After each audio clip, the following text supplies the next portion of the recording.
அனைவருக்கும் அன்பு வணக்கம் நண்பர்களே. இன்றைக்கி இந்த பதிவில் நம்ம என்ன பார்க்க இருக்கிறோம் அப்படின்னா, தூத்துக்குடியோட ரீடெவலப்மெண்ட் பணிகளை பற்றி தான் பார்க்க இருக்கிறோம்.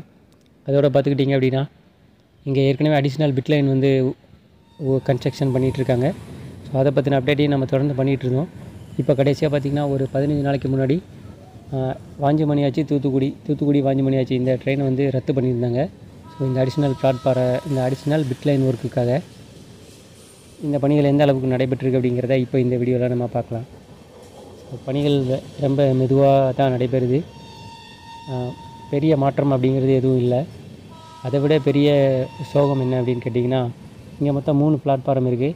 அதில் ஒன்றாவது பிளாட்ஃபாரம் வந்து ரொம்ப ஸ்பெஷலானது. அதாவது எல்லா வகையான ஃபெசிலிட்டிஸும் 1வது பிளாட்ஃபாரத்தில் இருக்கும். 2வது பிளாட்ஃபாரம் அந்தளவுக்கு கிடையாது. 3 அதை விட அதுவும் பக்கத்தில் தான் இருக்கும். ஸோ இப்போ நம்ம இந்த 3 பிளாட்ஃபாரத்தையும் பார்க்கலாம். 2 மற்றும் 3 வந்து பார்த்துக்கிட்டிங்க அப்படின்னா, பிளாட்ஃபாரத்தை உயர்த்துகிற பணிகள் வந்து நடைபெற்று வருது. அந்த பணிகள் இன்னும் முடிவு பெறல. நம்மளுடைய லாஸ்ட் அப்டேட்டே பார்த்திங்கன்னா கிட்டத்தட்ட ஒரு 2 மாதத்துக்கு மேலே இருக்கும்.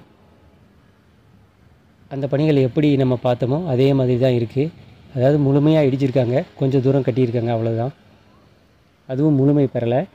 ஸோ இப்போ தவிர்க்க முடியாத வேலை அப்படின்னு பார்த்திங்கன்னா, முத்துநகர் எக்ஸ்பிரஸை அதோடைய ரேக்குகளை வந்து மேலவிட்டானில் நிறுத்துறதுக்கு முடிவு பண்ணிட்டாங்க. எதனால் அப்படின்னு கேட்டிங்கன்னா, 1வது பிளாட்ஃபாரத்தை தான் இப்போ இந்த மைசூர் வண்டியும் பயன்படுத்தணும்.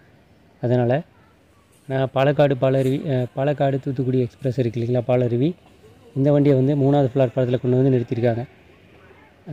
அதிகமான பயணிகள் இங்கே வரப்போகிறதில்ல. அப்படியே 1-2 பயணிகள் வந்தாலும் கொஞ்சம் கவனமாக 3வது பிளாட்ஃபாரத்தில் இறங்கி ஸ்டேஷனை விட்டு வெளியில் போகிற மாதிரி இருக்கும். இப்போ பார்த்திங்கன்னா இந்த 3 ட்ராக்கு தான் வந்து அமைச்சிருக்கிறாங்க. நம்மளுடைய மாற்றம் லாஸ்ட் டைமில் வந்து இது லேண்ட் லெவலிங்காக இருந்தது. இப்போ வந்து ட்ராக் அமைச்சிருக்காங்க. ஒருவேளை இந்த கேட்டில் கடந்து போகிறவங்க இந்த 5 தண்டவாளத்தையும் கடந்து போகணும் போல் இருக்குது. அப்படி தான் உருவாக்கியிருக்காங்க. குறுக்க பெட்டியில் நிறுத்திட்டா நிச்சயமாக இந்த கேட் வந்து ரொம்ப தடைப்படும். அதுக்கு என்ன பிளான் வச்சுருக்காங்கன்னு தெரியல.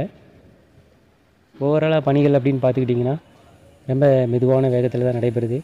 எதிர்பார்த்த அளவுக்கு பணிகள் வேகம் இல்லை. பரவாயில்ல, எப்போ முடித்தா சரி. தேங்க்ஸ் ஃபார் வாட்சிங் ஃப்ரெண்ட்ஸ். சின்ன அப்டேட் தான். நன்றி, வணக்கம்.